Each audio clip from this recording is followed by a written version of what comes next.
Housemarque is a 15-year-old game development studio based in Helsinki, Finland. Our passion is to create unique, rewarding and engaging gaming experiences. Now, we have just finished developing our first 2D action platformer called Outland. Our team is excited to tell more about it and its creation process.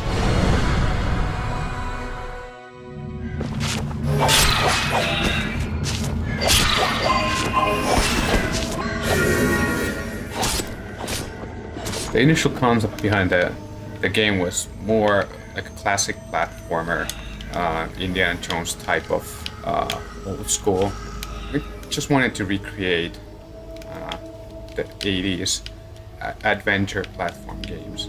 The initial concept, it also had like the feeling of flashback and another world. Well, you said stranger in a strange land. I think that's one of the core things that has stayed in the project from the very beginning.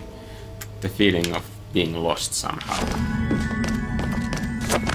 The reality is that with 2D platformers, there's a huge variety of different directions you can take that in.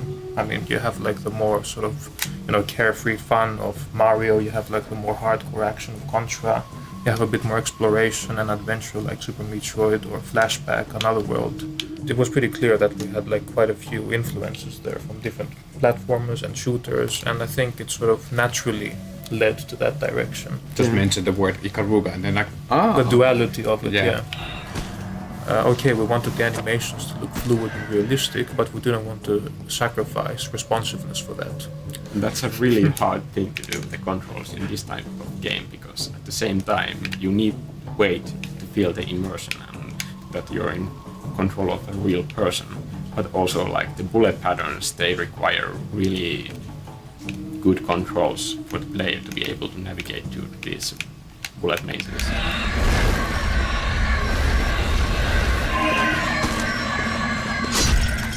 I just started out with random tests to try to break the bullet system specifically and to see what it would actually do. And sometimes that yielded extremely lovely results.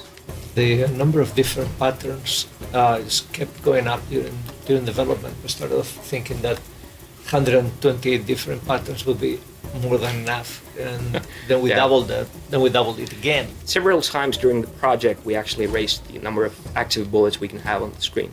Yeah, things began getting complicated when we having patterns which generate other patterns which generate themselves. Right. Yeah. So they're sort of like nested patterns in the game.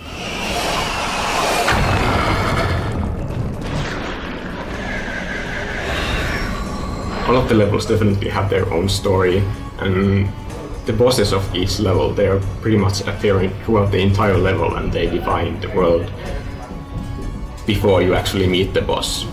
For example, in the spider level, there's a really interesting story to the entire room that is sort of told in pictures throughout the entire level. Statues and murals, glowing decorations. This is the early version of the second level boss. As you can see in the game, it has changed quite a bit to be less attractive. Like those elements appearing in the mural that you see as the boss door, they appear throughout the entire level. And this enemy is interesting because it has gone the first full circle, and it started as a drawing. It ended up as a 3D model, and here I'm taking a screenshot and made it as a mural into the background of one of the levels. So it's also part of the decoration. So it's growing once again. And the concept shots were really great. The inspiration was huge that I got from those. Ancient world that should be enhanced with some kind of different sound design that isn't in any other games right now. Apocalyptic dream world with some kind of ancient history going on, and the sounds are something, unique.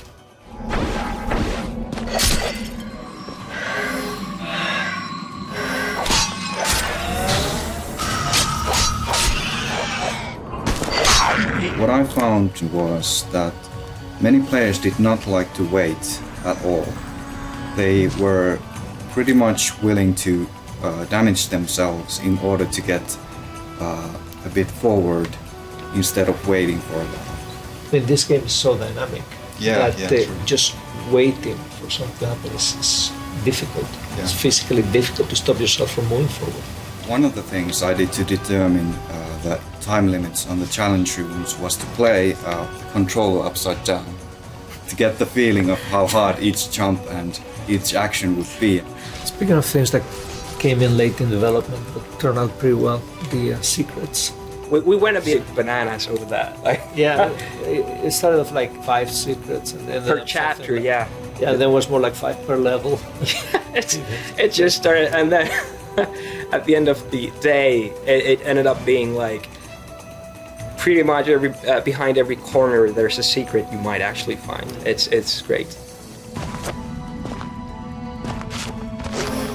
A large part of the game in its final form is exploring and just, getting a feel for the environment and unlocking new areas and slowly discovering this land, basically. What we hope that gamers will get out of this. I'd just like to mention that, personally, I actually grew up with, the Nintendo old school. Mm-hmm. And to be honest, I felt that those games always had a really profound influence on me. Like they actually managed to, not only entertain me, but actually inspire me to someday do what I did with Outland. And I'm just hoping that in the same way that we're just sitting here and talking about Flashback and Super Metroid and all the other greats 20 years after they were released, I just have this faint hope that some people will be referencing Outland in as many years from now and using that as a reference and inspiration for their games.